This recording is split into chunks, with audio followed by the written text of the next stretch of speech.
नमस्कार मित्रों, संस्कृत व्याकरणम आ वर्ग में आप सबनु हार्दिक स्वागत है।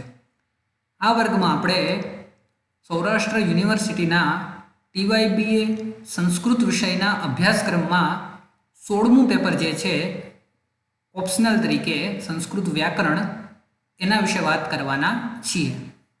તો મિત્રો સૌપ્રથમ તો આ જે પેપર છે એમાં તમે ખૂબ જ સારા માર્ક મેળવી શકો છો, એ પણ ઓછી મહેનતે, અને તમને એનાથી ઘણું બધું સંસ્કૃત ભાષાનું પણ જ્ઞાન થશે। સંસ્કૃત બોલતા પણ તમે જો શીખવાનો પ્રયત્ન કરશો આના માધ્યમથી તો એ શીખી શકાશે। તો તમે જોશો તો અભ્યાસક્રમ એનો ખૂબ જ નાનો છે, જેમાં પહેલા યુનિટમાં ફક્ત 8 જ શબ્દો છે કે જેના વિશે આપણે આ વર્ગમાં વાત કરવાના છીએ। તો એ જે 8 શબ્દો છે એ પણ તમને દેખાય જ છે। રામ, કવિ, ભાનુ, પિતૃ આ 4 પુલ્લિંગી, ત્યારબાદ મતિ, નદી, વધુ આ 3 સ્ત્રીલિંગી, અને વારી નપુંસકલિંગી, અને બધાના અંતમાં સ્વર છે એટલા માટે સ્વરાંત શબ્દરૂપાણી। તો આ 8 શબ્દોને તમારે ફક્ત કંઠસ્થ કરવાના છે અને એનામાંથી જે પ્રશ્ન આવશે એનો ઉત્તર તમને આવડી જશે। તો એકદમ સરળ જ વસ્તુ છે, બસ ખાલી સમજવાની છે કે કેવી રીતે આના પ્રશ્ન પૂછાઈ શકે અને એના જવાબ કેવી રીતે આપવા એ હું તમને આ વર્ગમાં સમજાવીશ, તથા આ શબ્દોનું જે ઉચ્ચારણ છે તો એ કેવી રીતે કરવું અને યાદ કેવી રીતે રાખવા એ પણ હું તમને આ વર્ગમાં સમજાવવાનો છું। તો આવો આપણે શરૂઆત કરીએ પહેલા શબ્દથી, જે છે રામ। તો ઉપર જે લખેલું છે એ ખાસ આપણે યાદ રાખવાનું છે, કારણ કે પ્રશ્ન જ્યારે હું તમને સમજાવીશ ત્યારે તમને યાદ હશે તો જ તમે એનો જવાબ લખી શકશો। તો લખેલું છે અકારાંત। તો અકારાંત એટલે આ શબ્દમાં ક્યાંય પણ અંતિમ અક્ષર અ હોય એવું લાગે છે તમને? જો પેલો શબ્દ રામ હ બોક્સમાં, તો એમાં તો પાછળનો અક્ષર વિસર્ગ છે, તો વિસર્ગાંત શબ્દ હોવો જોઈએ ને, પણ નહીં, એવું નથી। એનું કારણ શું છે? મૂળમાં જે શબ્દ હોય એમાં જે અંતિમ અક્ષર હોય એ આપણે જોવાનો છે। એ શબ્દ મેં અહીંયા લખેલો છે રામ, અને એમાં અંતે કયો અક્ષર આવે છે? અ, એટલા માટે અકારાંત। બધા જ શબ્દોમાં આવી રીતે જ હોય છે। ત્યારબાદ વાત આવી કોઈ શબ્દ પુલ્લિંગ છે, સ્ત્રીલિંગ છે કે નપુંસકલિંગ, એ પણ તમારે ખાસ યાદ રાખવાનું છે। તો અહીંયા લખેલું છે પુલ્લિંગ, અને નીચે વિભક્તિ અને વચન એ પણ દર્શાવેલા છે। તો વિભક્તિ તમને ખ્યાલ છે કે પ્રથમા, દ્વિતીયા, તૃતીયા, ચતુર્થી, પંચમી, ષષ્ઠી અને સપ્તમી 7 છે, અને નીચે સંબોધનમ। સંબોધન શું કામ અલગથી છે? આપણે બીજી બધી ભાષાઓમાં કોઈનું નામ, જેમ કે રાધા છે, તો એને તમે સંબોધન આપશો ત્યારે પણ રાધા કહેશો। કોઈની સામે રાધાની તમે વાત કરતા હશો કે રાધા કોઈની સાથે વાત કરે છે, તો એમાં પણ તમે રાધા વાપરશો। રાધા જમે છે, એમાં પણ તમે રાધા શબ્દ જ લેશો। પરંતુ સંસ્કૃત ભાષામાં જ્યારે એને પ્રથમ વિભક્તિ હોય છે ત્યારે સીતા કે રાધા, ઉદાહરણ જ આપું છું, દરેક શબ્દમાં એવી રીતે હોય છે। તો એવી રીતના એ હોય છે સીતા, રાધા, રમા, લતા વગેરે। પણ જ્યારે એને સંબોધીને વાત કરવાની હોય તો જો તમને ખ્યાલ હોય તો રામાયણમાં રામ છે એ સીતાને સીતે એવું કહે છે, અને આપણે પણ હરે, હરે કૃષ્ણ, હરે રામા, તો મૂળમાં તો હરિ શબ્દ છે, તો આપણે શું કામ હરે કહીએ છીએ? કારણ કે એનું સંબોધન આપણે જ્યારે એને બોલાવીએ છીએ ત્યારે એના માટેની વિભક્તિ અલગ છે, હે હરે। તો આવી રીતે સંબોધન પણ અલગથી સંસ્કૃત ભાષામાં છે। તો એના પણ 3 વચન છે, એકવચન, દ્વિવચન અને બહુવચન। તો કુલ 7 વિભક્તિ, એક સંબોધન એટલે 8, અને એકવચન, દ્વિવચન, બહુવચન એ 3, એટલે 8 × 3 બરાબર 24 નામ રૂપો ટોટલ થાય છે। એ આપણે યાદ રાખવાના છે। સૌ પ્રથમ તો એનું હું ઉચ્ચારણ કરું છું, એમાં ખાસ ધ્યાન આપજો।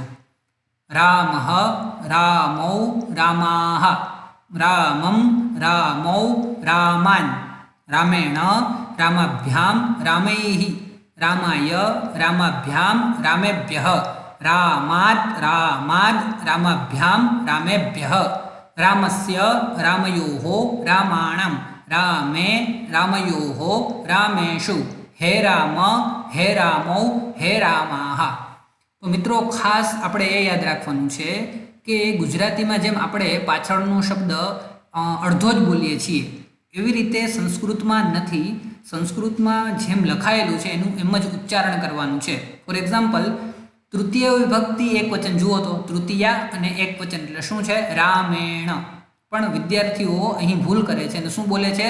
રામેણ. એવું નથી. ણની પાછળ જે હલ અક્ષરની નિશાની હોય એવી નથી, એટલા માટે એને આખો બોલવાનો છે, રામેણ. અને દ્વિતીય વિભક્તિમાં બહુવચનમાં જુઓ, બીજી લાઈનમાં છેલ્લો શબ્દ રામાન, તો એને આપણે આખો નથી બોલવાનું, કારણ કે એ કેવો છે? અડધો. રામાન.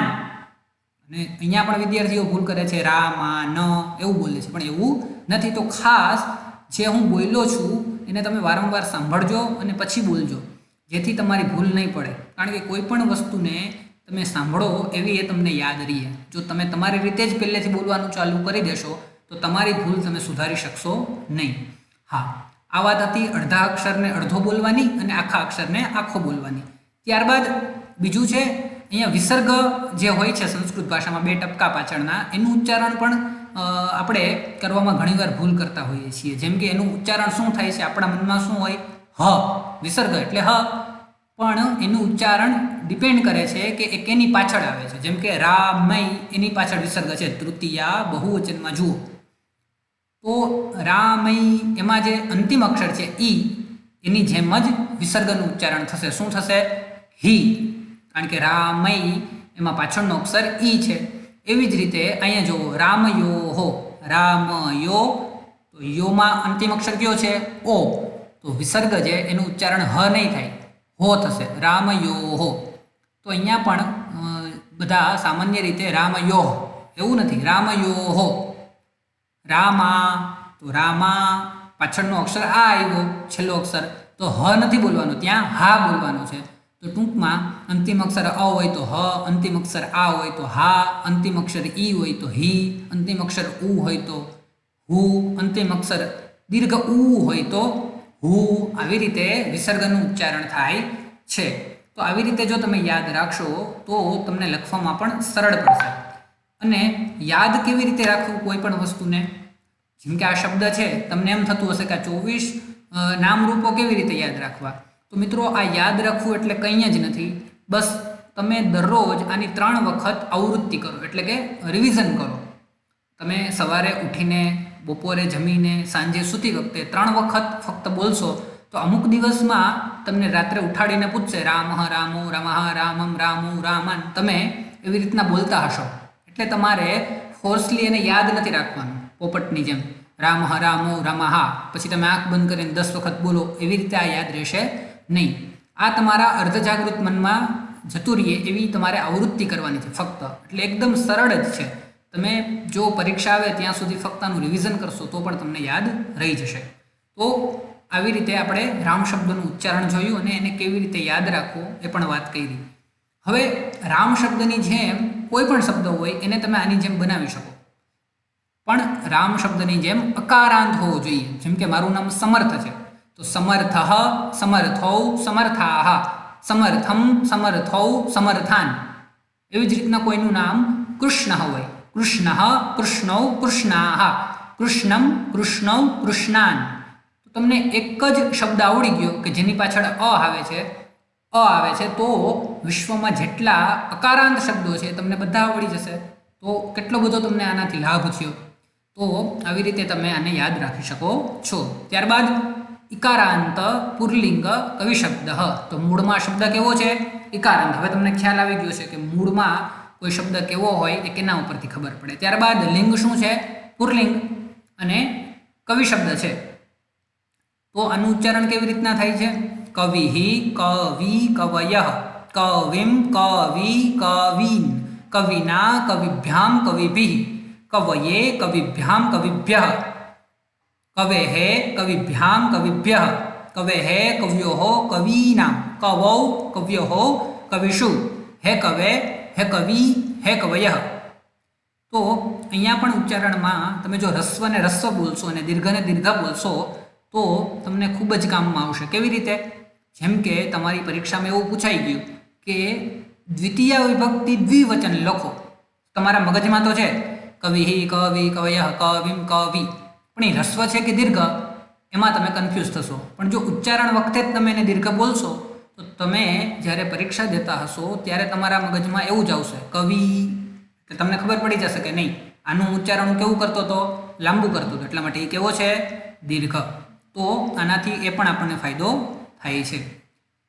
તો કવિ શબ્દની જેમ પણ તમે એના જેવા બીજા શબ્દો યાદ રાખી શકો, જેમ કે રવિ શબ્દ છે, એવા ઘણા બધા જેની પાછળ હ્રસ્વ ઇકાર આવે છે. ત્યારબાદ ઉકારાંત પુલ્લિંગ ભાનુ શબ્દ, એ કેવી રીતે છે, ભાનુ ભાનુ ભાનવઃ, ભાનુ ભાનુ ભાનૂન, ભાનુના ભાનુભ્યામ ભાનુભિઃ, ભાનવે ભાનુભ્યામ ભાનુભ્યઃ, ભાનોઃ ભાનુભ્યામ ભાનુભ્યઃ, ભાનોઃ ભાન્વોઃ ભાનૂનાં, ભાનો ભાન્વોઃ ભાનુષુ, હે ભાનો હે ભાનુ હે ભાનવઃ. તો આવી રીતે ભાનુ શબ્દને તમે યાદ રાખશો તો એના જેવા જેટલા પુલ્લિંગના છેલ્લે ઉકાર આવતો હોય એવા તમને ઘણા બધા શબ્દો આવડી જશે. ત્યારબાદ છે ઋકારાંત પુલ્લિંગ પિતૃ શબ્દ, કે જેની અંતમાં શું છે, ઋકાર. જુઓ પિતૃ શબ્દ, અને આપણે એનું પ્રથમ વિભક્તિ એકવચનનું રૂપ શું બને છે, પિતા.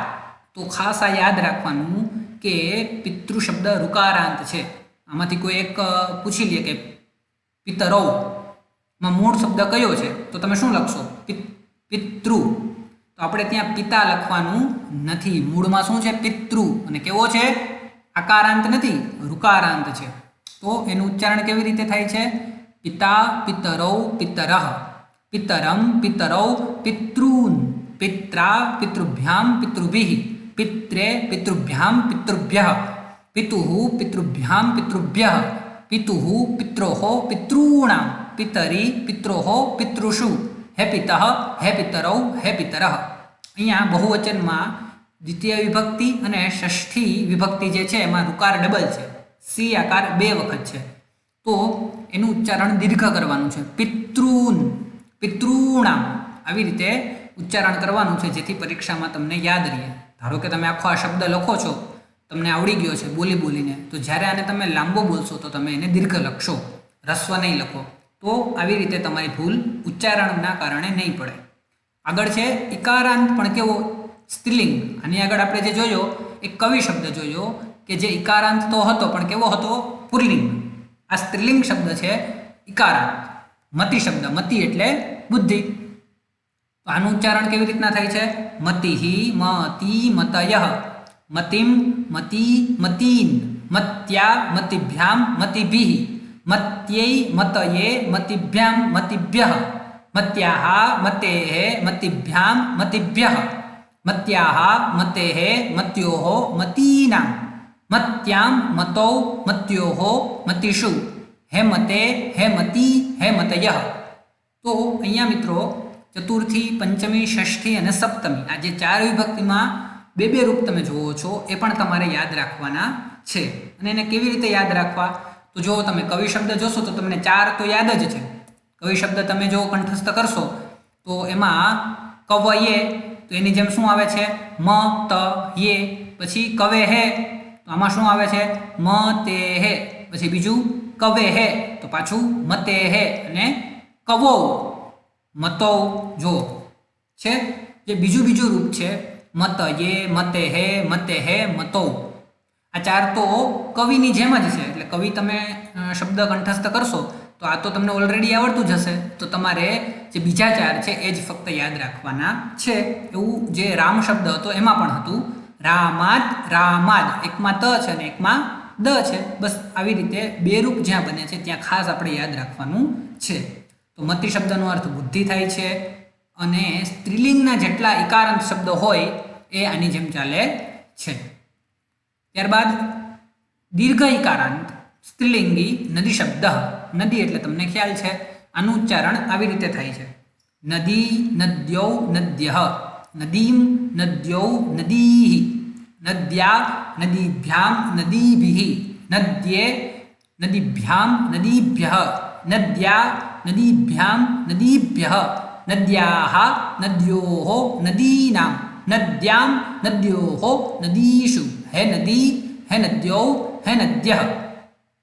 તો અહીંયા જે નદ્યેય ચતુર્થી વિભક્તિ છે એનું ઉચ્ચારણ ખાસ વ્યવસ્થિત કરવાનું છે. નદ્યેય, જો તમે નદ્યે બોલશો તો પરીક્ષામાં પણ તમે એક જ માત્રા કરશો ઉપર. એટલા માટે તમે જો ઉચ્ચારણમાં જ નદ્યેય એવું બોલશો તો લખતી વખતે પણ તમે એ એવું લખશો. તો એ પણ આપણે ખાસ ધ્યાન રાખવાનું છે. આગળ છે વધુ. ઉકારાંત સ્ત્રીલિંગ શબ્દ છે. વધુ એટલે વહુ, આપણને ખબર છે. વધુ હુ વધ્વૌ વધ્વઃ, વધૂમ વધ્વૌ વધૂહ. જો અહીંયા પાછળ વધુ જે દીર્ઘ ઉકાર છે એની પાછળ વિસર્ગ આવ્યો, એનું ઉચ્ચારણ શું થયું? હુ. ફરીથી એકવાર બોલું છું, ધ્યાન આપજો. વધૂહુ વધ્વૌ વધ્વઃ, વધૂમ વધ્વૌ વધૂહ, વધ્વા વધૂભ્યામ વધૂભિઃ, વધ્વૈ વધૂભ્યામ વધૂભ્યઃ, વધ્વાઃ વધૂભ્યામ વધૂભ્યઃ, વધ્વાઃ વધ્વોઃ વધૂનાં, વધ્વાં વધ્વોઃ વધૂષુ. હે વધુ, હે વધ્વૌ, હે વધ્વઃ. સંબોધનમાં પણ યાદ રાખવાનું છે કે સંબોધનમાં જે ઉકાર છે કેવો છે? હ્રસ્વ છે. અને અંતિમ શબ્દ છે ઇકારાંત, પણ કેવો? નપુસકલિંગી. વારી શબ્દ. વારી શબ્દનો અર્થ થાય છે પાણી. નપુસકલિંગ શબ્દોમાં મિત્રો પ્રથમ અને દ્વિતીય વિભક્તિ હંમેશા સરખી રહે છે, જે તમને દેખાય જ છે અને એને યાદ રાખવું પણ સરળ થશે. વારી, વારીણી, વારીણી. જો આનું ઉચ્ચારણ પણ જો તમે વ્યવસ્થિત કરશો તો લખવામાં ભૂલ નહીં પડે. વારી, વારીણી, વારીણી. એટલે તમને ખબર પડી જશે કે ક્યાં રસ્વ ને ક્યાં દીર્ઘ. આ બેમાં શું ફરક છે દ્વિવચન અને બહુવચનમાં? અહીંયા રી રસ્વ છે અને અહીંયા ણી રસ્વ છે. અહીંયા ણી દીર્ઘ છે અને અહીંયા હણી રસ્વ છે.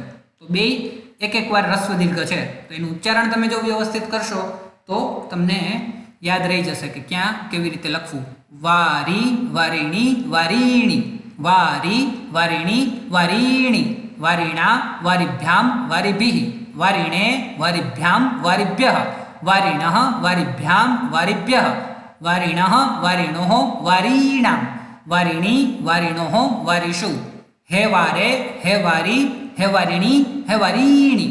અહીંયા પણ વારીણામ ષષ્ઠી બહુવચન જે છે એ દીર્ઘ છે અને સંબોધનમાં બે એના રૂપ બને છે. હે વારે, હે વારી. એ આપણે ખાસ યાદ રાખવાનું છે. તો મિત્રો અહીંયા આપણા 8 શબ્દો છે એ પૂરા થાય છે. હવે પ્રશ્નો કેવી રીતે પરીક્ષામાં આવે છે? પરીક્ષામાં પ્રશ્ન એમ પૂછાય છે કે આ નામરૂપને ઓળખાવો. બસ એટલું જ લખેલું હશે. તો જેમ કે એવો પ્રશ્ન પૂછાણો રામેશુ, અને એવા ઘણા બધા શબ્દો આપેલા હશે. હવે તમારે જોવાનું કે રામેશુ એમાં મૂળ શબ્દ કયો છે? રામ. એ પણ અહીંયા લખવાનું છે. અને અકારાંત, મૂળ શબ્દ રામ, અકારાંત, આવું તમારે લખવાનું. પછી લિંગમ, તો લિંગ શું છે? પુરલિંગમ. પછી વિભક્તિ કઈ છે અને વચન કયું છે એ જુઓ એકવાર. રામેશુ, આમાં ક્યાં છે રામેશુ? આવી રહ્યું. તો રામેશુ જે છે એ સપ્તમી વિભક્તિમાં છે અને કેટલામું વચન? બહુવચન. તો અહીંયા તમારે વિભક્તિમાં લખવાનું સપ્તમી અને વચનમાં લખવાનું બહુવચનમ. બસ આટલું જ તમારે કરવાનું છે. આનાથી કઠિન પ્રશ્ન આવશે નહીં. તો આ એકદમ સરળ છે. તો ફક્ત તમારે 8 જ શબ્દ કંઠસ્થ કરવાના છે. એ પણ એના માટે કોઈ પ્રયત્ન નથી કરવાનો, અનાયાસે જ તમને આવડી જશે જો તમે એનું પ્રતિદિન ઉચ્ચારણ કરશો તો. તો આમ હવે તમને ખ્યાલ આવી જ ગયો હશે કે સંસ્કૃત વ્યાકરણ કે જે 16મું પેપર છે સંસ્કૃત TYBAનું, એની તૈયારી કેવી રીતે કરવી યુનિટ 1ની. આગળના વર્ગમાં આપણે યુનિટ 2 કે એમાં ધાતુરૂપ છે એના વિશે વાત કરશું. તો મિત્રો અત્યારે અહીં સુધી રાખીએ. ફરી મળીએ. નમસ્કાર.